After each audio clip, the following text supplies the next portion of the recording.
brand new series here on Brickafit. Yes, we're starting Minifig Mondays. We're going to do a deep dive of different characters, possibly different minifigs. We'll talk about the printing. We'll talk about the history of the said character. Yeah, this is going to be pretty epic for the Brickafit channel. My plan is to release every Monday one of these videos. Yeah. Anyway, but what do we got here, Dave? Who is this character? Who are we talking about right now? Young Joshua, we are talking about the father of the American Navy, the one, the only, the intrepid John Paul Jones. Yes. Pretty cool character. If there's an animation of him on, there is an animation that I can find that I made with this guy a couple weeks ago. I'll show it on the screen right now. And if not, you won't. And if I won't. But you could make one. Very quickly, we'll show you the actual figure. But first, let's learn about this guy. I mean, I'm ready to kick back my feet up and learn about this guy because he sounds like a pretty cool Carl, person. You want to come in here and tell the boys about John Paul Jones? Oh, you want me to do it? All right. Carl's not available, so I'm gonna fill in. You've met Carl, haven't you? You've met Carl?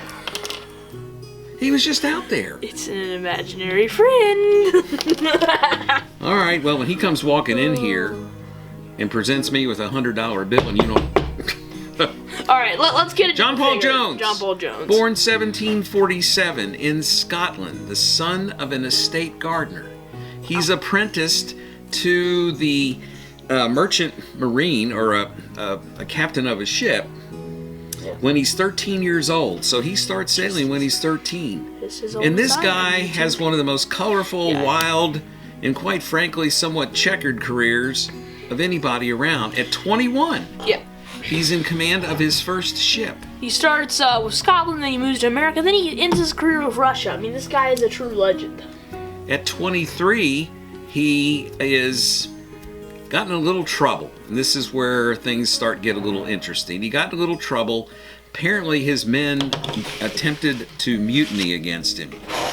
Which that might say a little bit about him. And young John Paul, as he was known back then, the Jones came later, we'll get to that, basically because of this incident. Jones has the guy, Paul. John Paul has the sailor flogged. Well, he was the wrong sailor to get flogged because not only was he a member of a very wealthy and influential family, he also died a few weeks later. Probably because of yellow fever, but that didn't matter. John Paul was in deep, serious trouble. His friend said, what any friend would say, John Paul, you need to flee to America. America. So John Paul lands in Virginia. And this is when he adds the name Jones to his name in order to kind of throw people off the scent. So he's now John Paul Jones. Which I would just change my name, but you know, whatever. You just add Jones to the end of it. Now I go by Joshua Jones, if anybody.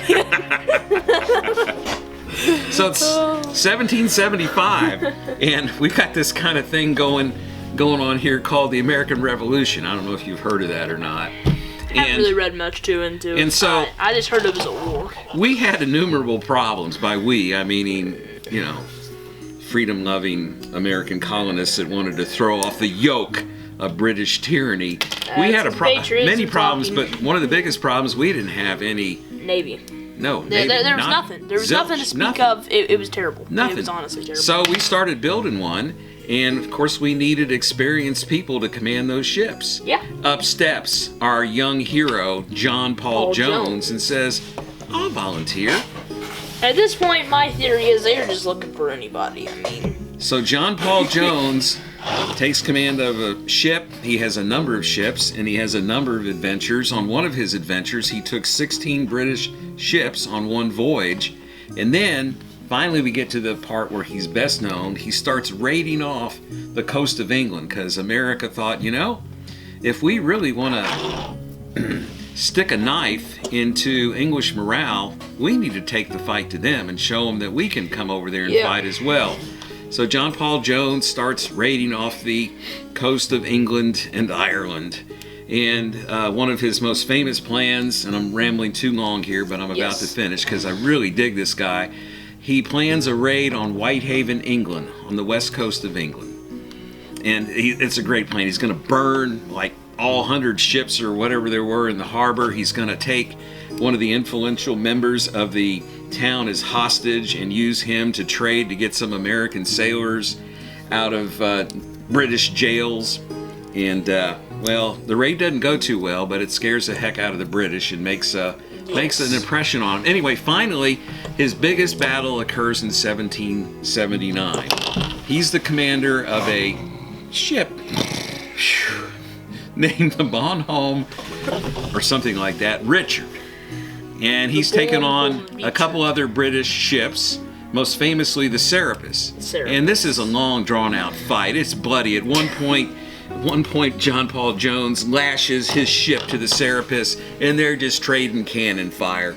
And the British commander goes, "Hey, John Paul, you want to surrender?"